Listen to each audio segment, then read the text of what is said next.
একটা সময়ের অপ্রিয় খাদ্যগুলোই কিন্তু আস্তে আস্তে বাঙালির কাছে প্রিয় খাদ্য হিসেবে পরিচিত হইতেছে। আর এই খাবারটা কিন্তু অনেক বাঙালিরই পছন্দ এবং প্রিয় বলতে পারেন। মা, চাচি, দাদি, নানিদের কাছে গল্প শুনতাম, তারা নাকি তাদের আমলে এই যে খাবারটা আজকে রান্না করছি, এগুলা নাকি গাং দিয়ে মানে নদী দিয়ে ভাইসা যাইতে দেখছে তারা। তারা নাকি এগুলা খাইতোও না।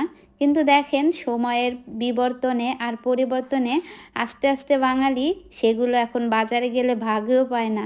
অনেক আগের থেকে হচ্ছে অর্ডার দিয়ে রাখতে হয় যে আমাদের শুক্রবার দিন ভুড়ি দিবেন 2 কেজি বা 5 কেজি, আগে থেকে অর্ডার দিয়ে রাখতে হয়। আর দেখেন একটা সময় বাঙালি খাইতোও না। কবে থেকে খাইতো না বা কবে থেকে খাওয়ার প্রচলন শুরু হয়েছে এইটা কিন্তু আমি জানি না। আমার জ্ঞান হওয়ার পর থেকে দেখতেছি এটা সবাই খায়।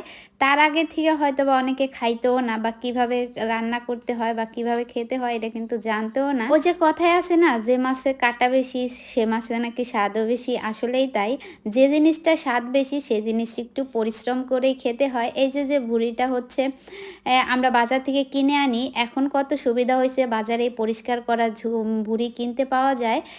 এখন বাসায় শুধু এনে পরিষ্কার করে রান্না করলে হয়ে যায়, মানে গরম পানি দিয়ে খুব ভালো করে এটা পরিষ্কার করলে হয়ে যায়। আর আগে মা চাচিরা বাড়িতে এনে অনেক ভালো করে পরিষ্কার করা লাগতো, অনেক ময়লা থাকতো এটার সাথে। তো ওইটাই আমি আজকে রান্না করছি, মানে ভুড়িটা কাইপের বাবা নিয়ে আসছিল, ওইগুলাই আমি পরিষ্কার করে রান্না করছি। আর আমি এভাবেই আসলে ভুড়িটা রান্না করি, আর এভাবেই খেতে মানে সবাই পছন্দ করে। আপনারা কে কীভাবে ভুড়িটা খান বা কে ভুড়ি পছন্দ করেন অবশ্যই কমেন্টে জানিয়ে দিন। ভুড়িতে অনেকে আলু দেয়, অনেকে দেয় না। আমিও আলুটা কমই দেই, কিন্তু কাইব বাবু আবার আলু পছন্দ করে, যার কারণে ওর জন্য আমি একটা আলু দিছিলাম। পরে আলুটা সিদ্ধ হওয়ার পরে আলুটা তুলে রাখছিলাম। আর এই যে দেখেন রান্না করতে করতে আর কথা বলতে বলতে আমার ভুড়িটা রান্না কিন্তু কমপ্লিট হয়ে গেছে। আর আমার ভুড়ি রান্নাটা কেমন হয়েছে অবশ্যই কমেন্টে জানিয়ে দিন। এদিকে কাইপের বাবা হচ্ছে লাঞ্চ নিয়ে যাবে, এজন্য তার বক্সটা আমি রেডি করে দিতেছি। এইখানে আমি ভাত দিয়ে দিতেছি, সে যতটুকু খায় অতটুকুই ভাত দিয়ে দিলাম। আর হচ্ছে আমি শুটকি বোনা করছিলাম, ওই শুটকিটাই দিয়ে দিব। আগে আমি ভুড়িটা দিয়ে দিতেছি। আর ভুড়িটা কিন্তু মাশাআল্লাহ খেতে এত লোভনীয় হয়েছিল, যেহেতু আমি খাওয়ার পরে ভয়েসটা দিতেছি।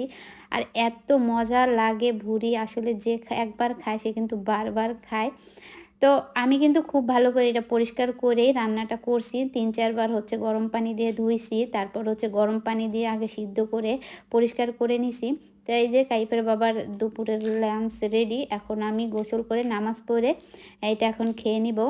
আর খাইতে খাইতে আপনাদের সাথে একটা গল্প করি। আসলে ভুড়ি কিন্তু আমি আগে খাইতাম না, হাতে গোনা এই 5 থেকে 7 বছর যাবৎ হচ্ছে ভুড়িটা খাইতেছি। আর একবার খাইয়ে মজা পাইছি, তারপরের থেকে কিন্তু এই ভুড়ির প্রেমে পড়ে গেছি আমি। অনেকে বট বলেন, ভুড়ি বলেন, যে যেটা বলেন। কাইফের বাবাকে দেওয়ার পরে যতটুকু রয়েছিল অতটুকুই আমি নিয়ে ফেলছি, যেহেতু আমি আর রাতে খাবো না ভাত, এজন্য আমি দুপুরেই খাইয়ে নিছিলাম। তো কেমন লেগেছে ভিডিওটা অবশ্যই কমেন্টে জানিয়ে দিন। দেখাবে নেক্সট ভিডিওতে। আল্লাহ হাফেজ।